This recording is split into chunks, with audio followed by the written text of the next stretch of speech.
lessons can we learn from the just concluded elections in Tanzania? Because personally, I was surprised. I was surprised at the results which came out of that particular elections. I expected President John Pombe Magufuli to emerge victorious, but not by the margins which were announced by their National Electoral Commission. Let's face it, Magufuli was going to win that election, but not with 85%, because according to the official results, Magufuli got 12.5 million votes. And his main challenger, Tindu Lissu, got 1.9 million. That's only 13% of the votes. I never expected that kind of results from that particular election. And that's why most people believe that Magufuli rigged that election. But the truth of the matter, in my view, Magufuli was going to win that election. And already so far, out of the 261 constituencies, the CCM party of Magufuli already have won 253 constituencies. That's almost 92% of the constituencies. And of course, they were aided, because before the elections, 28 members of parliament on CCM were elected unopposed, and 873 councillors, equivalent of our MCS on this side, were also elected unopposed because the opponent did not follow the legal requirements or procedures. But what political lessons can we learn as a country? Because you all know that in 2022, we are also going to go for a political election. And that election is actually narrowing down to two individuals, Raila Odinga and the deputy president, William Samoei Ruto. What lessons can the supporters of William Ruto and the supporters of Raila Odinga learn from the elections in Tanzania? In my view, we have 6 political lessons which you can learn. Number 1 is that politics is about interest. President Magufuli knew so well that he was going to win that election. And when the COVID came up, he disregarded everything and continued with the elections. And of course, finally, he had the final laugh. But ultimately, when the COVID came globally, there was that panic. And because Magufuli was facing an election and he knew he was going to win, he would not allow that elections to be postponed. So politics is about interest. As long as it serves your interest, then you are good. So that's the first political lessons we can learn from there. Number 2 is the power of dynasties. There is nothing you can do about dynasties. Let me just get you how the dynasties performed in Tanzania. Number 1, there is the son of former President Ali Hassan Mwinyi, who has just been elected the president of Zanzibar.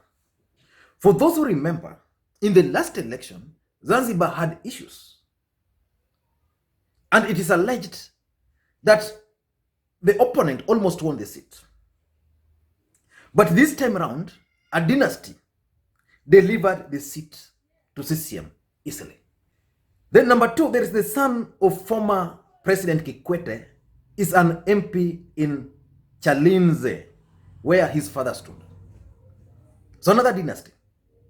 Kikwete's son has been elected. The wife to Kikwete has also been elected as a member of parliament in the next constituency. Then the son of the former Prime Minister, Edward Lowassa, is an elected member of parliament. Remember, Lowassa contested against Magufuli in the last general election. So the son has been elected. Number 5, there is Makongoro Nyerere, son to the first president of Tanzania, was also elected. And also son to a former Prime Minister, Kawawa, has also been elected. So there's a lesson which we can learn from there. That as much as you'd want to do away with dynasties, globally, you can't do away with them. You go to the United States of America. They are there. You go to the Bible, the dynasties are there. So someone was telling me that normally God uses some of these families to lead the nations. And that's why if you go to Bible, you'll find specific kings, leadership just coming from that generation. So you can't fight dynasties. And this one should be taken by the allies of the deputy president very strongly. The third political lessons we can learn from there is the system, the power of the system. Magufuli, just like I said, was destined to win. I don't know what motivated Magufuli, for example. I don't know what motivated Magufuli to rig, in quotes, if he rigged that election. But there's the power of the system. You can't tell me that in Tanzania, 28 members of parliament, CCM members of parliament, were elected unopposed because their opponent did not meet requirements.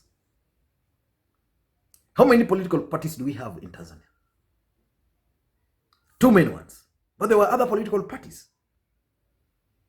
You can't tell me that in Tanzania, in this age and era, we still have 873 councillors getting elected unopposed. Remember, the other side, there's no one who has been elected, even a single councillor, because a member of the CCM has failed to follow the required procedures. So it boils down to the system. If you follow that elections in Zanzibar, the opponent of Makwiny, the CCM candidate, raised issues of rigging. What happened next to him? He was arrested. Tindu Lissu complained about this rigging by the Electoral Commission. He was dismissed. So you can't dismiss the power of the system or the deep state. Deep state is not about Kenya. It's everywhere. In Tanzania, it was there. The fourth political lesson, which is good for both Raila Odinga supporters and William Ruto supporters, is that when it comes to elections, crowds don't count. Raila Odinga has always had crowds.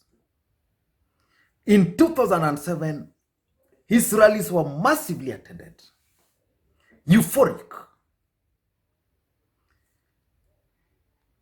2012 the same, 2017 the same. Even now, Raila Odinga's rallies are attended massively. He was in Kisumu the other day. People turned out in large numbers. And I saw people describing Raila Odinga with words you can't imagine. But those crowds, when it comes to elections, they don't count. Tindu Lissu attracted the largest crowds ever witnessed in Tanzania. His rallies, there was a time he went to Magufuli's home ground. The rallies were massively attended until people thought that Magufuli was going to lose even in his own constituency. When the results were announced, he didn't even get 20% in that area. So in politics, crowds don't count. And it reminds me of my friend who is a former member of parliament for Embakasi South. Not Embakasi South. Former parliament for Embakasi East, John Ogutu, who was replaced by Babu Wenu. This guy, I used to campaign with him. He never held any single political rally in Embakasi East. Every weekend I would go to Nairobi to campaign for him. He's a good friend of mine to date. The main opponent to John Ogutu in Embakasi East was Mary Mwangi, the owner of Double M. And then in ODM, there was some other populist politician who would attract rallies, who would disrupt John Ogutu's rallies. But when ODM nominations were conducted, Ogutu just won easily. Then the main general election, he was now facing Mary Mwangi, the owner of Double M. buses. The lady would ferry people, numbers to town anytime she had rallies there. What happened? On the elections day, my friend John Ogutu was declared the winner. Easily like that. Not a single political rally. So I strongly believe that crowds really don't matter. If crowd mattered, my friend John Ogutu would not have contested and won in Embakasi because he never held a single political rally. He would just go meet people, anaongea nao kwa street, kwa nyumba yao, just like that. And I was even worried. In Tanzania, Tindu Lissu rallies were massively attended. Choppers were there. Pomp and colors. It has turned out to be only 13% of those votes. The fifth thing that we must learn is the power of international networks.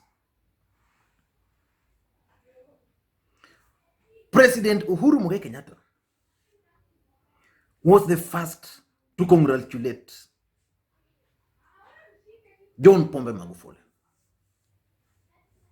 When President Uhuru Kenyatta contested against Raila Odinga, did Magufuli congratulated?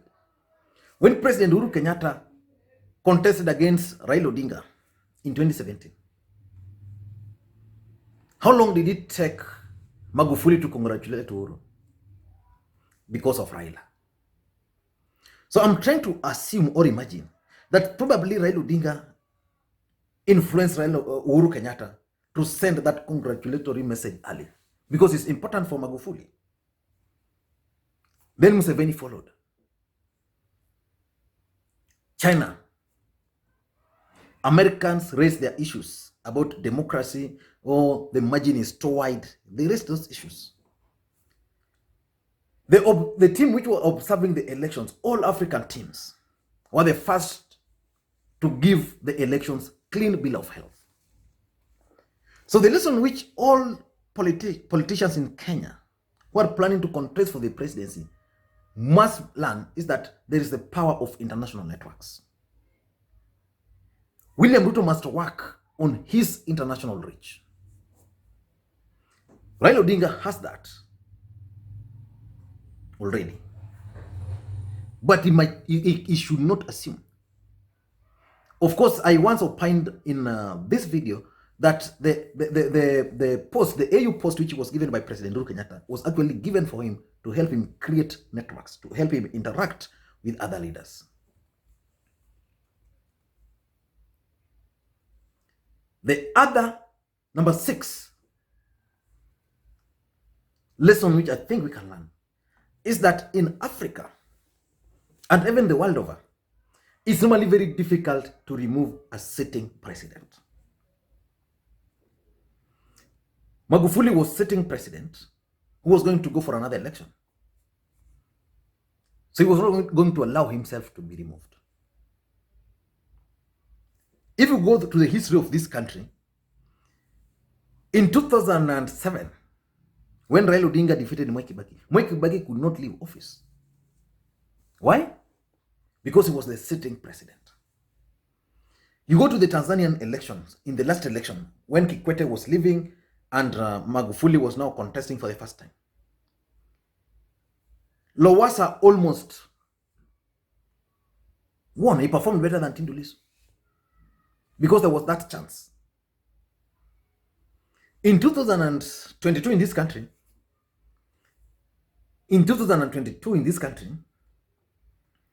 Uhuru is not going to contest.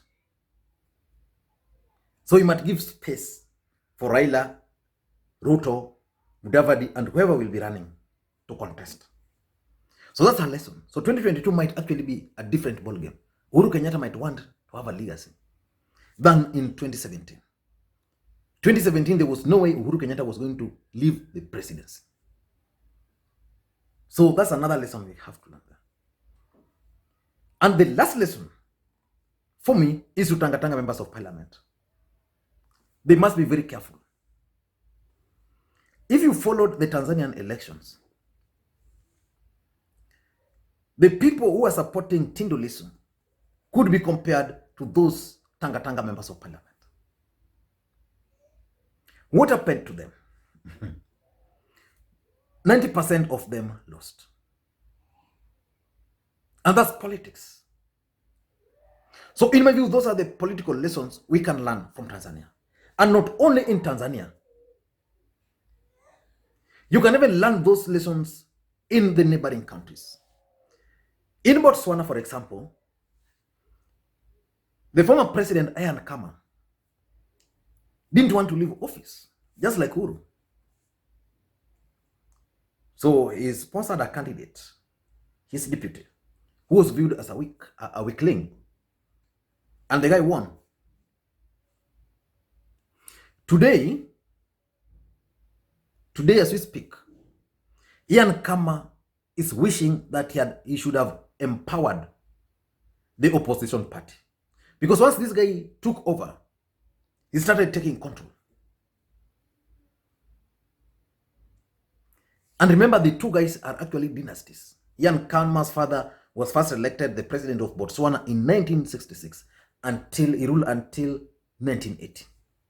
Then the son later took over. Masisi took over from the father as a member of parliament first, and that's when he was elected. So Ruto and Raila should be very keen on the moves being made by Gideon Moi.